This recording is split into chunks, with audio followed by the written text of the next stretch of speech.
MMA fight up in Tomahawk. So I met Sia when my buddy was fighting in Tomahawk. His friend and him, they came and they picked me up. So when I met Sia,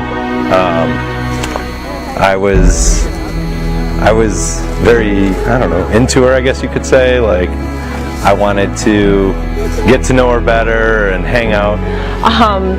So I was actually really quiet, and I really didn't say much to him, and he actually didn't say much to me either. So we started hanging out, and then it was kind of difficult at first because I wasn't completely sure whether or not she actually liked me like I liked her. But it took a while to find out, and then eventually, yeah, I did find out that it was like you know, a mutual feeling. We both liked each other, and he kept me company the majority of the day, and after that, like, we went to an after party, we hung out some more. Then when we were at the fight, we started talking, and it kind of just evolved from there, I guess. One thing led to another. He drove me home, and then he asked me for my number, and I gave it to him, and that was how we met. And we continued to talk, and here we are today. Something sweet about Brett is that he's such a good person. He is very selfless, and he is very giving. When I ask him to do something, he does it with no complaint. I feel like we pair well together, you know. Something I might not be good at, she's good at, and she doesn't necessarily like to mow the grass, but I don't mind mowing the grass, you know what I mean? Like, we complement each other well, we enjoy each other's company, we like doing stuff together, whether it be riding bikes or snowboarding or anything like that. We even just simple walks, like taking the dog for a walk, like we like to do that kind of stuff together. He loves helping people out. He loves his mother, he loves his sister and his brothers. And just the way that I see him interact with them, he's a great person. I love him. We both work schedules where our hours are kind of all over the place and our shifts rotate.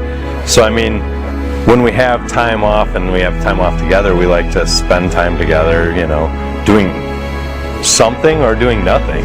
He's just so silly and goofy. Like, I don't even know how to explain, and sometimes I just can't take him seriously. He likes to make up songs. He likes to sing silly songs, and he makes them up, and I'm like, where do you even get those?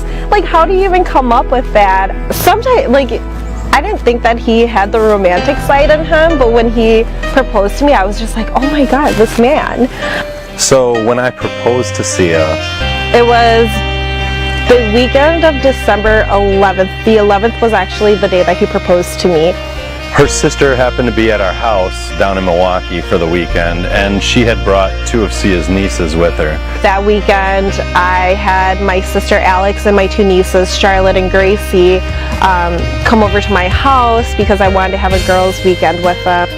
And in the morning, I mean, I had already purchased the ring, and I was planning on proposing. So come Sunday, we were eating breakfast. The girls, Charlotte and Gracie, helped me make breakfast, and we all ate breakfast together. And all of a sudden, Brett says to Alex, Brett says, hey Alex, I need your help. Well, then that morning I had woke up, and it was like a snowstorm, and I thought it looked nice outside, you know, like fresh snow, so it's not like dirty or whatever. I'm thinking to myself, what can Alex help you out with? Like, that's so weird. But I'm like, okay, whatever, that's fine. Brett must really need her help or something. There's this, like, I guess golf course near our house, not too far from our house, where we ride our bikes in the summer, and we ride past this golf course regularly, and there's like a little bridge there and stuff. So they left for a couple of minutes, and then Alex came back, and she didn't say anything to me, and I was like, what? I asked her, I said, what did Brett need your help with?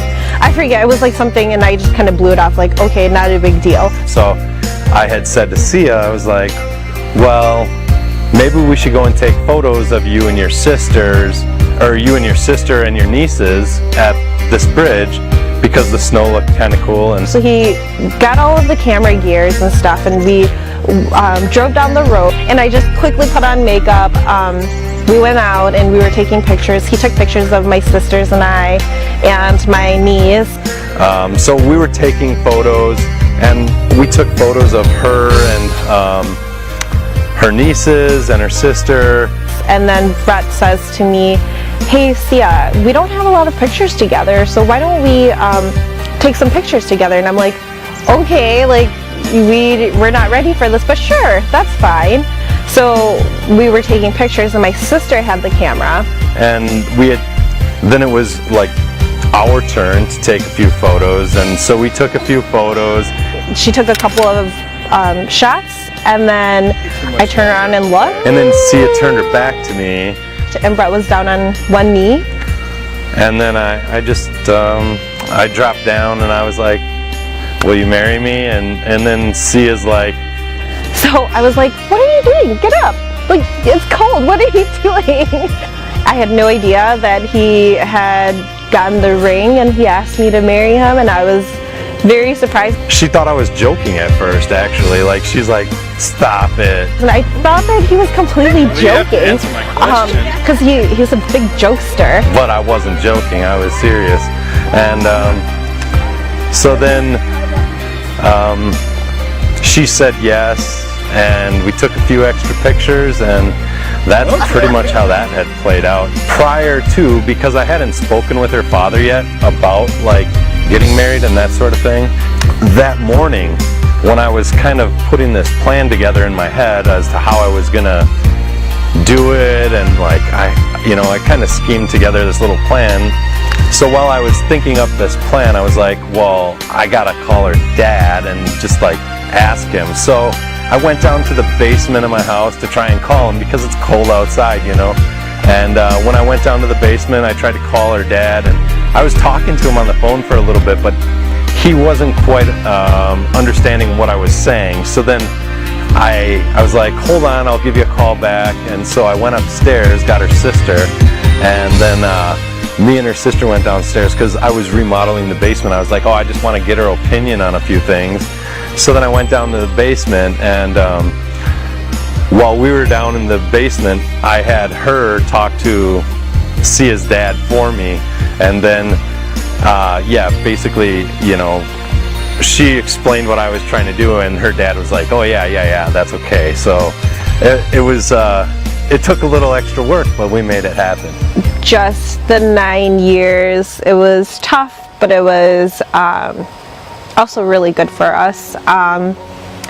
I think the toughest and what challenged us the most was when I moved away. I moved away first, and then you worked at Lake Dalton. I think that was the hardest year for us, but I think that it also tested us.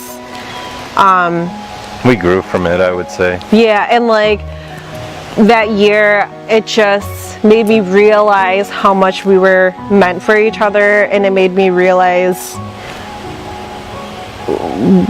what I needed to kind of change to be a better person and to love you. I knew how to love you better afterwards. Overall, I feel like we're a good team.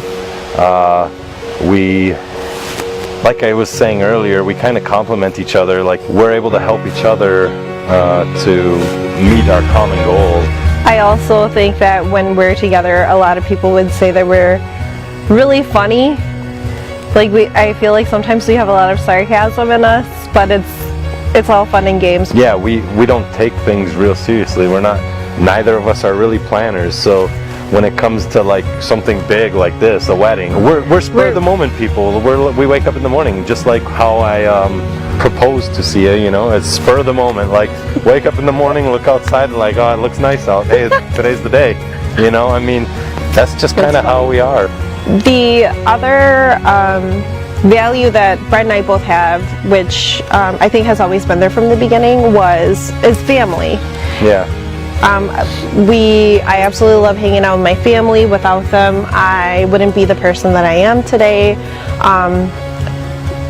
at home, like in Milwaukee. Brett's mom and Brett's sister lives there, and we always try to get together as often as we can. When we were living here with my family, I mean, we were together almost every single weekend, doing something, whether if it's watching the Packer game or I don't know, just like hanging out and eating food and spending good time together. Being a nurse, she's obviously cares about other people, and she tries her best to help other people, and she tries her best to help me too, you know. It's like I try my best.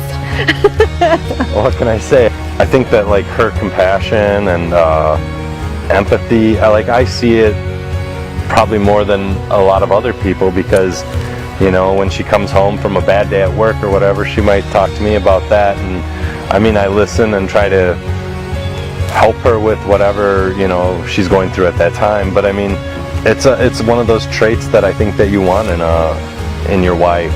You want somebody that's going to care, not somebody who's just fake, you know, and she's not fake, so that's what I love about it. My sisters, you guys have been so good to me, very supportive. You guys welcomed Brett into our family, and I'm very happy about that. Niatati gusa onicho haitia ni flu bejo vinyo no o beshe rong xia heng gusa onicho dia ni zai Brett lo wa ni tu vo o gumo xia o ling mo xia o chao but I'm happy to have you all as my family, and you know, I'll do whatever I can to help you in the future. If you guys need help, let us know and we'll try to help you, and I'll take care of Sia. Cheryl, thank you so much for raising such an amazing man. He has grown so much through the last 9 years.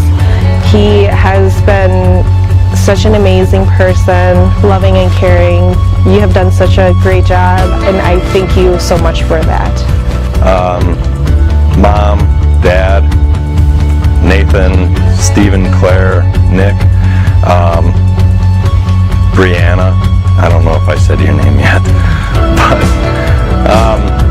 I just wanted to thank all of you guys for being there for me throughout the years, and you know, having my back and always being encouraging and helpful.